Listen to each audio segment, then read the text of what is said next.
ከዚህ ወንዝ ማዶ በመቶዎች የሚቆጠሩ ጥንታዊ ጎሳዎች ያሉበት ደሴት አለች። ከነሱ አንዱ ሰውን ይበላል። ያ ቀስትና ፍላጻ ነው። ቀስትና ፍላጻውን እያቀሳሰሩብን ይመስለኛል። እንደማይገሉን ተስፋ አደርጋለሁ። እሱ ተግባቢ አይመስለኝም። በምድር ላይ ካሉት የመጨረሻዎቹ የሰው በላ ጎሳዎች መካከል ከአንዱ ጋር ግንኙነት ልፈጥርና አብሮ ልኖር ነው። እንዴት ነው ግን በሰላም የመጣ ነው የምንላቸው? በእውነት በጣም ያስፈራል። ይሄ ባውዚ ጎሳ ይባላል።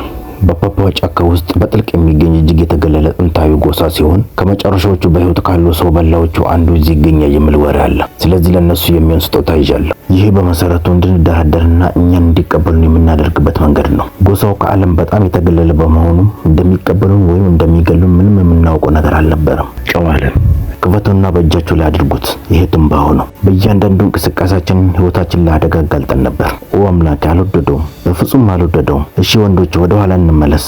ምናልባት መውጣት ይኖርብናል። እሱ ለዚህ ፍላጎት የለውም። በእውነት አቀባበል አላደረገልንም። በጣም አደገኛ ነው። አልዋሻቸውም። ይሄ ፍጹም የሚያስፈራ ነው። እንመለሳለን። እዚህ በመምጣቴ በጣም አዝኛለሁ። ብዙውን ጊዜ ሰዎችን አይቀበሉ። ይሄ ዳሚ ነው፣ የኛ አስጎበኝ። እኛን የሚቀላቀልና ከባውዚ ጎሳ ጋር ግንኙነት ፈጥረው በህይወት ከተረፉት ጥቂት ሰዎች አንዱ ነው። ባለፈው ሳምንት 11 ሰዎች ተገለዋል እና አሁን ቱሪስቶች ወደዚህ መሄድ አቆመዋል። ማንም የገደላቸውን የሚያውቅ የለም። ይሄ የህይወትና የሞት ጉዳይ ነው እና ለመገደል ተዘጋጁ። አንተ ማድረግ ትፈልጋለህ? ምናልባት አንተ ብታደርገው ይሻላል። ችግር የለውም። እንደገና ሞክር። ለምን ከባውዚ ጎሳ ጋር ግንኙነት ማድረግ እንደፈለኩ ትገረሙ ይሆናል። ምክንያቱም በዚህ ጎሳ ውስጥ ያለው ሰው በላ የሰውን ስጋ መብላቱ በይፋ ተናዞ አያውቅም። እኛም ደግሞ እዚህ የመጣነው ያንን ጥቁር ታሪካቸውን እንዲያምኑ ለማድረግ ነው። እሺ፣ ለሁለተኛ ዙር እየገባን ነው። እሺ፣ አሁን ፍላጎታቸውን አሳይተዋል።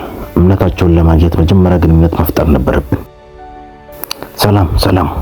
ወይ ተቀባይነት እናገኛለን ወይ ልንገደል እንችላለን። ኦ አምላክ፣ እነዚህን ቀስቶችና ፍላጻዎች አታድርጉ እባካችሁ። ወደኛ አትቀስሩ። ጨው እንደገና ስጧቸው። እሺ። ትንባው የሚፈልጋለ? ትንባው። እሺ፣ አሁን በጣም ተግባባን። ተቀባይ ይመስላሉ።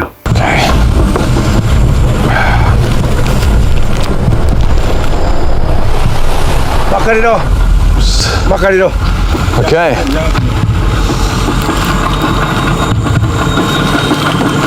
Ai đi chưa rồi. Làm lại đâu cứ tao ra uống rồi đó. አዎ እዩ እየሞከሩ ነው። ወደድከው? ቆንጆ የወደዱ ይመስለኛል። ይሄ በጣም ጥሩ ነው። ደስተኞች ናቸው። አሁን ደስተኛ ይመስሉኛል።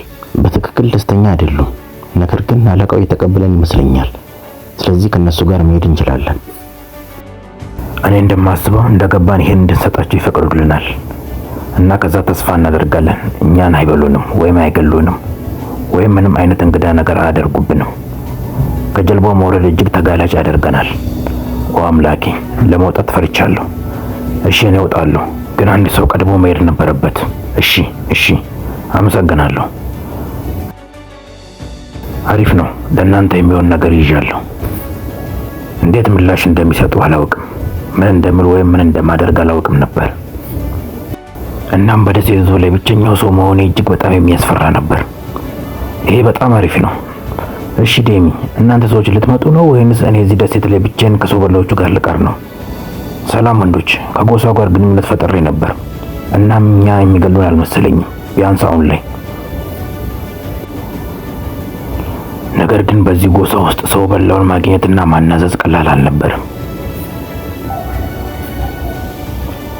ለምንድን ነው ብቻዬን ትታችሁኝ የምትሄዱት? እና ከሰው በላዎች ጋር ወደዚህ ደሴት ለመግባት መወሰኔ ከወሰንኳቸው ውሳኔዎች ሁሉ መጥፎ ውሳኔ ሊሆን ነው። ኦ አምላኬ፣ ልቤ እየመታ ነው። ሰለባ መሆን አልፈልግም። እሺ፣ ይኸው ጃክ እየመጣ ነው። ይሄ በዚህ እብድ ጉዞ ላይ ይዤ የመጣሁት ወንድሜ ነው። እንኳን ደህና መጣ። ለሰው በላዎቹ ሰላም በላቸው። ይሄ እብደት ነው። እምነት ቃላቸውን ለማግኘት መጀመሪያ ከጎሳው ጋር መላመድና ከነሱ መካከል የትኛው ሰው በላ እንደሆነ ማወቅ ነበረብን። ከጎሳው ጋር ወደ ጫካው እየገባን ነው። ይሄ ፍጹም እብደት ነው። ወደ ጫካው ይበልጥ ጠለቅ ብለን ገባን። እናም ለሰዓታት ከተጓዝን በኋላ በመጨረሻም ወደ ካምፑ ደረስን። ዋው፣ ይሄ በጣም እንግዳ ነገር ነው።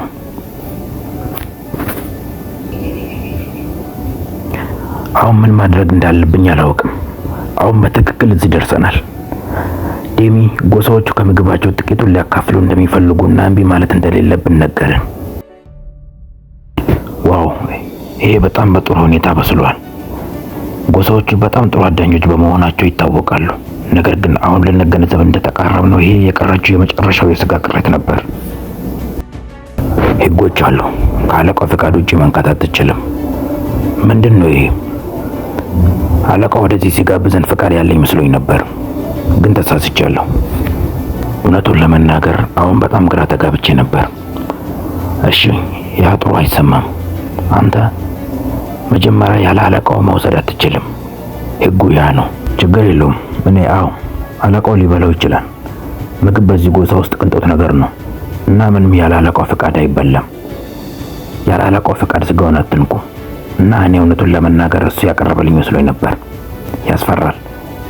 እና እሱ የመጀመሪያው የስጋ ቁራጭ ከወሰደ በኋላ በመጨረሻው የራስን እንድወስድ ፈቀደልኝ። ስለዚህ ይሄ ችግር የለውም። እንግዲህ ፈቃድ አግኝቻለሁ አይደል? ምክንያቱም አሁን እየበላሁት ነው። ከነዚህ ሁለት የጎሳ አባላት ጋር መብላት በጣም እንግዳ የሆነ ተሞክሮ ነበር። በጣም ቆንጆ፣ አመሰግናለሁ። እና ይሄ የነሱ የመጨረሻ ምግብ መሆኑን ስናውቅ ምንም እፎይታ አልሰጠንም። እሱ እስካሁን ወጣት ስለሆነ እመግባለሁ አለ። ይሄ ማለት ሲያድግ ይገሉታል ማለት ነው።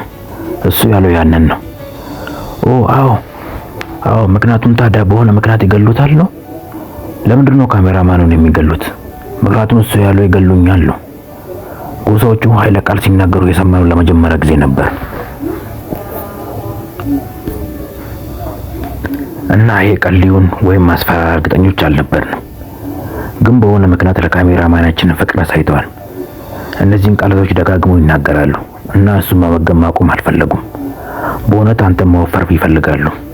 ምናልባት ብትበላ ይሻላል። ዝም ብለህ ብላ። አዎ፣ ይሄ ጥሩ ሀሳብ ነው። ማይክል ምቾት አጥቶ ነበር። እኛ ትንሽ እንተኛለን። ጠዋት ላይ ሁላችንም እንገናኝ። እሺ፣ ከዚህ እንውጣ። በእርግጥ እዚህ ልንተኛ ነው? በእውነት ተጨንቃል? ማለት እነሱ በእኔ ላይ ፍላጎት ያሳዩ ይመስሉ ነበር እና እነሱ ሰው በላዎች ስለሆኑ ያን ያክል በቀላሉ የሚገመቱ አይመስሉኝም። በተወሰነ ደረጃ እርግጠኛ ነኝ። ማለት በማንኛውም ጊዜ ሊያገኙን ይችላሉ። በምሽት የሚያጠቁን አይመስለኝም። በጫካ ውስጥ መሆን እኛን ለማጠቃት ከሁሉም የተሻለ ቦታ ሊሆን ይችላል።